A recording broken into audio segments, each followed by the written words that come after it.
Hey, we're going to talk today about web searching and getting the best information on the internet. We all know that there's a lot of information out there and we want to find the best information and certainly not fake information. We're going to use a method called the CRAAP test. The CRAAP word comes from the first letter of these words, which is the criteria that we use to evaluate a website. So I'm going to start by just simply going to Google and putting in my topic. I am studying Malala. And you can see immediately as I type her name in, information starts to pop up about her. And I simply want to just put in her name and see what pops up in Google. Here's her name. I'm going to hit enter. And here is my first search result. Got a lot of results. Google is doing a very good job of pushing out information that might not be the best information for us. But I want to just talk about what we are finding here. Here is simply her website, more of her website. This is a Wikipedia entry, which I'm going to talk about Wikipedia in a moment. And then I want some basic information, so I'm actually going to start with biography.com. I have next to this website, I have the CRAAP test, and I'm simply going to CRAAP test biography.com to see if this is a good website. Here we go. I like it already because it has pictures, and I like pictures. So with the CRAAP test, the first thing I want to look for is currency. I want to find a date. We will find a date at the very top of the website or at the very bottom. And we scroll down, and as you get to the bottom, don't go too fast because you don't want to miss the essential stuff like this. So I love that it tells me when the article was first written, and then it tells me when it was updated just recently. So I found a date, and I can definitely say that this article is current.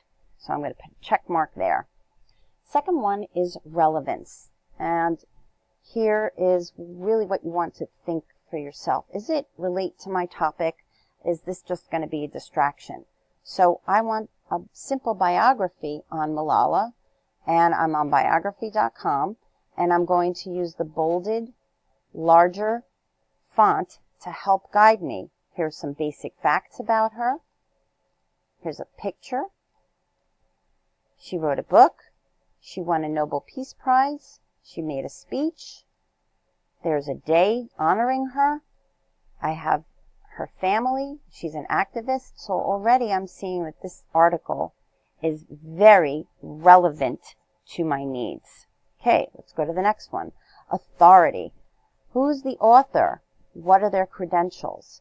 That I will find the name of an author either at the very top, and I'm not finding it there, or at the very bottom. And again, I'm going to go back to that area where I found the date, and it says citation information.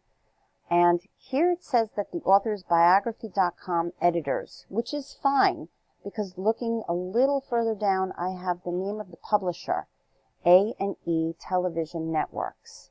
This is really good because I know where A&E, I can get more information on them. They're reputable. And somebody is willing to put their name out there as their credentials, whether they're right or wrong. So again, this article is good. It checks that authority box. Next one is accuracy.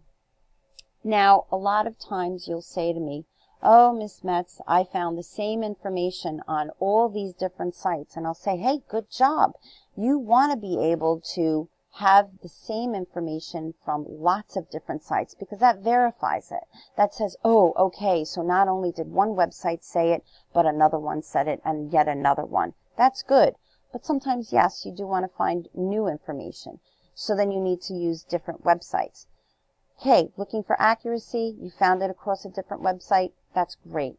Also look for spelling. If you have errors on that page, then somebody didn't take their time to proofread it.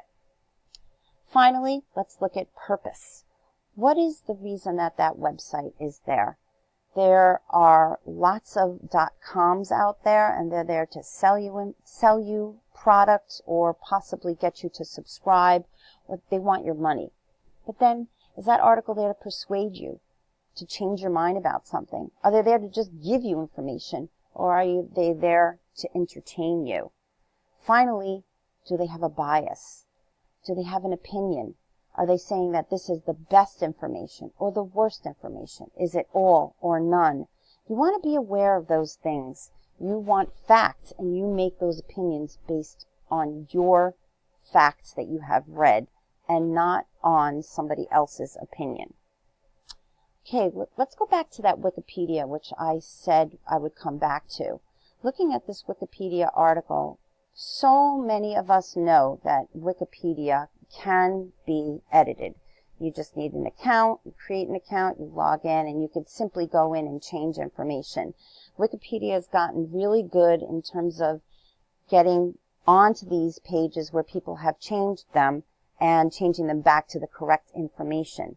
I'm not saying you can't use Wikipedia. You can. It's a good place to start, but you don't want to end there.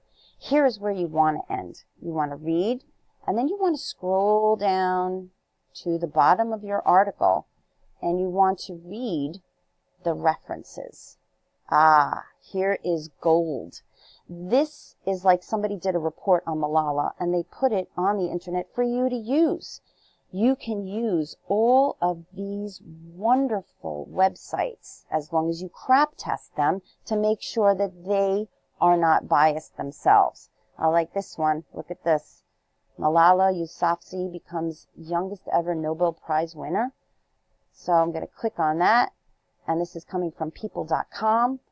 Look at this. This is coming from Associated Press. It has a date. It has people's names. It gives information. I like this.